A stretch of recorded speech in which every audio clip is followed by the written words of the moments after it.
Hello students, आज मैं आपको बता रहा हूँ कि ट्रिग्नोमेट्रिक फंक्शंस में 0 डिग्री से लेके 90 डिग्री तक की वैल्यूज़ को आपको कैसे याद रखना है इस टेबल की हेल्प से। हालांकि आप 9th और 10th क्लास में भी कुछ ये स्टैंडर्ड वैल्यूज़ हैं 0 डिग्री, 30 डिग्री, 45, 60 डिग्री और 90 डिग्री। इस पर sine theta, cos theta, tan, cot, secant और कोसेकेंड की वैल्यू पढ़ चुके हैं, लर्न कर चुके हैं। इसका यूज़ एक बार फिर आपको 11th में करना पड़ेगा, तो आपको इनको याद रखना पड़ेगा। ये स्टैंडर्ड वैल्यूज़ हैं। तो देखिए, ये टेबल मैं सिखा रहा हूँ कि भी आप कैसे बना सकते हो। सबसे पहले आप 0 डिग्री वाले कॉलम में साइन थीटा के सामने वाले में 0 लिख लीजिए। फिर 30 वाले में 1, 2, 3 और 4 काउंटिंग लिखनी है हमने 0 से लेके 4 तक। अब इन सभी को 4 से डिवाइड कर लो।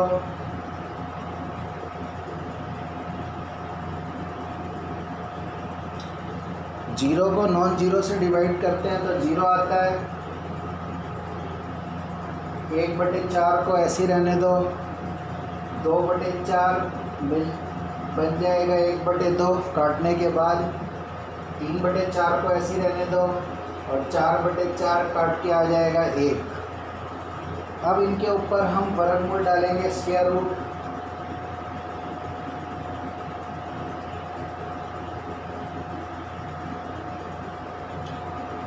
जीरो का वर्गमूल 0 होता है, 1 का वर्गमूल 1 होता है और 4 का वर्गमूल 2 होता है।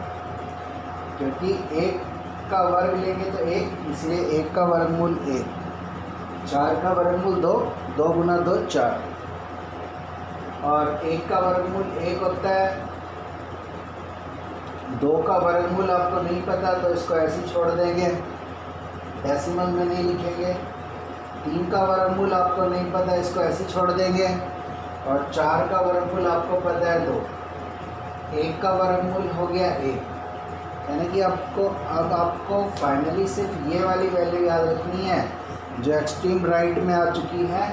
जो पहले वाली है उसको याद रखने की ज़रूरत नहीं है। तो अगर मैं उनको मिटा दूँ, खाली बाद वाली वैल्यू रखूँ, तो मुझे साइन 0 डिग्री की वैल्यू मिल रही है 0। साइन 30 डिग्री की वैल्यू मिल रही है 1/2, 1/2। साइन 45 की वैल्यू मिल रही है 1/√2, 1/√2। साइन 60 डिग्री की वैल्यू मिल रही है वर्गमूल 3/2, √3/2। और 90 डिग्री की वैल्यू मिल रही है 1। साइन 90 की वैल्यू मिल गई है 1। तो ये वैल्यूज़ आपको कैसे याद रखनी है उसका तरीका बता दिया है। और अगर आप चाहो तो इनको डायरेक्टली याद भी रख सकते हो। Cos theta. अब कॉस थीटा में आप क्या करो, इनको रिवर्स ऑर्डर में लिखना शुरू कर दो। अगर आप इनको रिवर्स ऑर्डर में लिखेंगे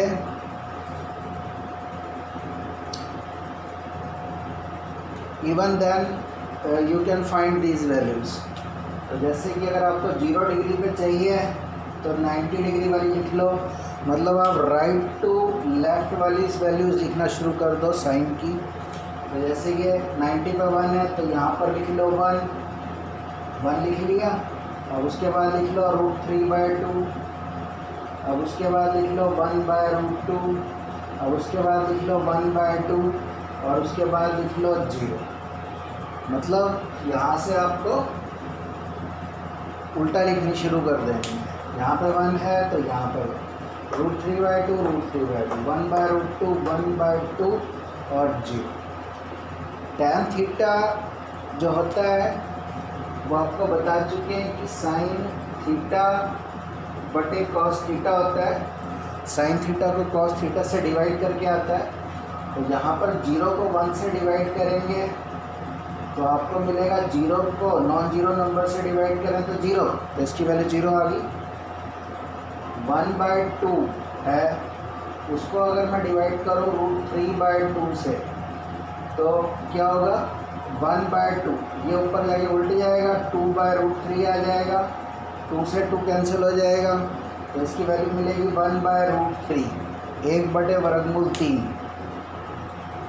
तो ये वैल्यू आपको डायरेक्टली मैं लिख रहा हूँ यहाँ पर, मैंने समझा दिया है कैसे आ गई है।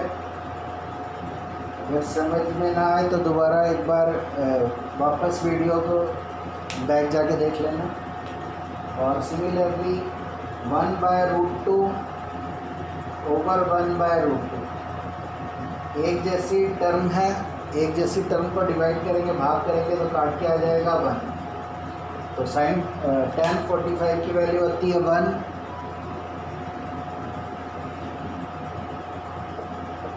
ये वैल्यू 1। उसके बाद है tan 60 की वैल्यू √3/2 ओवर 1/2। तो √3/2 इस बटे वाली रकम को ऊपर ले जाएंगे तो ये उल्ट जाएगी, 1/2 की जगह आ जाएगी 2/1। 2 से 2 कैंसिल हो जाएगा, तो सिर्फ बच गया है क्या, √3। तो इसकी वैल्यू खाली √3 है, √3/1 √3। तो यहाँ पर हम भर सकते हैं खाली √3। तो इसकी वैल्यू हमारे पास आ गया √3।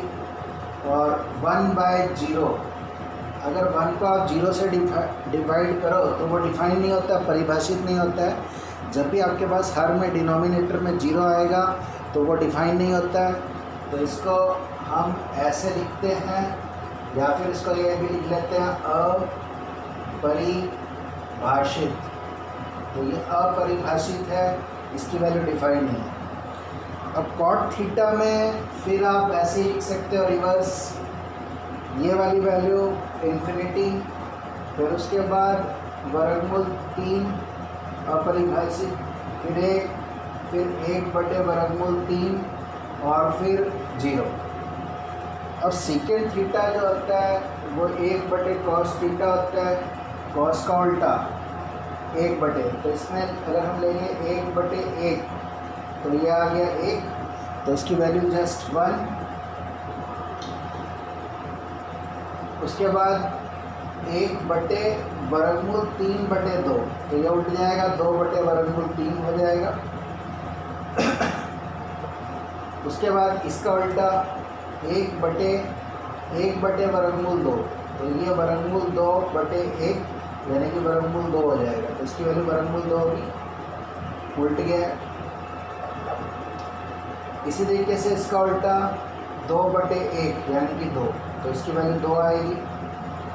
और इसका उल्टा 1/0, अभी आपको बताया था कि 0 जब नीचे चला जाए, हर में चला जाए तो वह परिभाषित हो जाता है, नॉट डिफाइंड। उसके बाद इसके लिए फिर आपको रिवर्स ऑर्डर में लिख देना है, इन्फिनिटी 2/2, 2/√3 और 1। तो ये तरीका है टेबल याद रखने का, ये आपको सभी को याद रखना है।